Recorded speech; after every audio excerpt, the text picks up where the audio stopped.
One of the things I really love to do in my spare time is reading. And there's nothing I like more doing than reading psychology textbooks and reading books on psychology.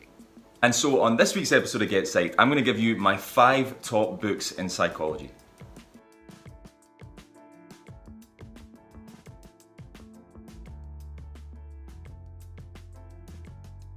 Hi guys, welcome to another week's episode of Get Psyched, and like I said, this week we're going to be looking at my top 5 books in psychology for you to read.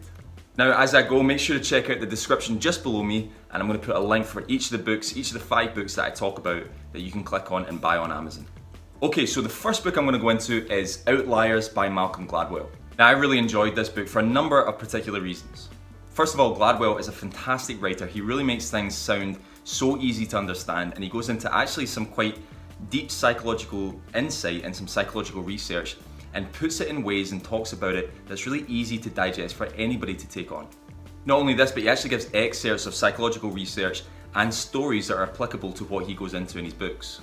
And in the case with Outliers, what he talks about is how people become successful, or some of the ways that people become successful, which might be a little bit contrary to what we actually expect.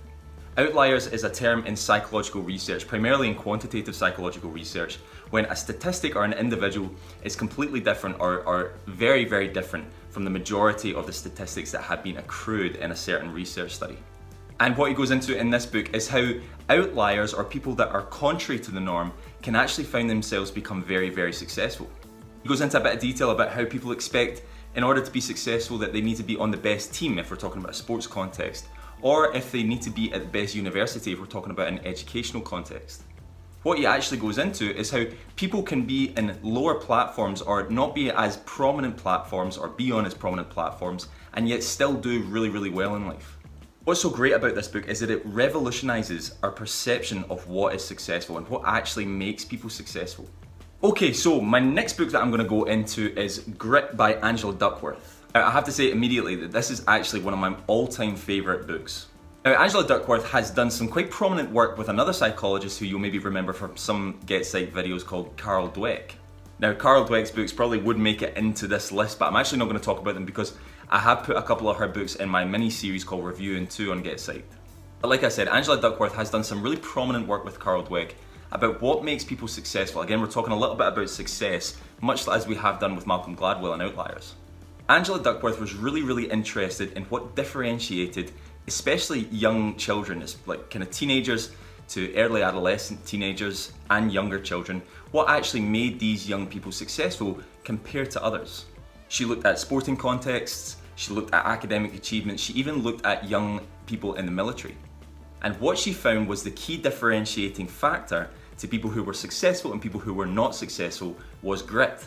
And she put grit down to being people who face failure, who experience failure, but do not let failure affect them in a negative way.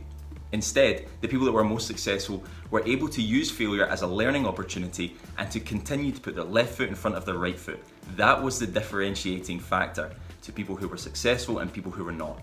This is a fantastic read, guys. I definitely encourage you to check, as with all of these books I'm going to go into, to click on the link below in the description, check these out, buy these books, and give them a read. This one, Grit by Angela Duckworth, is definitely worth it. Okay, so the next book I'm going to go into is Man's Search for Meaning by Viktor Frankl.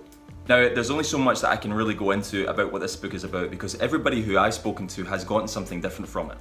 Viktor Frankl was a psychologist who was kidnapped by the Nazis and taken to Auschwitz. I really don't need to say much more other than this is such a powerful read. It's about Viktor Frankl's experience in Auschwitz and how he actually managed to find meaning in the most dire and depraved circumstances. This book so much isn't necessarily about psychology as much as it is about a psychologist who experienced a hugely traumatic event.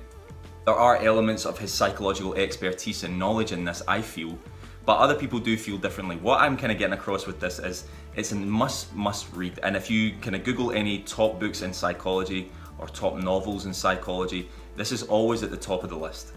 And it's for a very good reason. It's a terrific read. It's a really moving, powerful book, and I encourage everybody to purchase it and have a read. Okay, so the next book I'm going to go into is Black Box Thinking by MATHEW SYED. Now again, there's a lot of these books, as you'll realise, are actually got a bit of a running theme. I didn't really realise this until I started writing the script earlier. But a lot of these books are to do with kind of success and how people become successful and what differentiates successful people from people who are not so successful. And black box thinking is very much on the same lines. It kind of goes into depth about, again, what makes people successful and what makes people unsuccessful. And it uses some really powerful imagery and really powerful examples to illustrate this. It looks at the aviation industry, hence the name black box thinking, and it talks about how the aviation industry really try and learn as much as they can about airline crashes and pilot mistakes in order to better improve their services down the long run. Now, Matthew SYED uses some other examples of some other industries to illustrate this point a little bit better by showing some industries or depicting some industries that don't use failure as an opportunity to learn from and develop in success. And he actually uses the medical profession as an example. He argues, in his opinion, that the medical profession don't really take the opportunity to learn from botched operations or misdiagnoses as much as they should. And instead he goes into depth about how learning from failures really is the only opportunity, the only way for developing true success. And that's really one of the key things that I got from this book. It's not so much about constantly progressing and constantly succeeding. It's more about seeking out the opportunity of failure, so to speak, and gaining that failure, gaining that experience from failure, learning from it, developing and succeeding that way. Okay guys, the last book I'm gonna go into is Love's Executioner by IRVIN YALON. Again, I've actually covered this book on Review in 2 almost a year ago now, but it's been a while since then and I actually have read it again since that time. And again, this is just a fantastic book. IRVIN YALON is a psychiatrist living in Seattle. He's in his late 80s and he still practices in his private practice. He still sees clients. And this book was published a number of years ago, but goes into some of his most prominent cases, some of the cases that have stood out to him over his extensive experience and career in psychotherapy.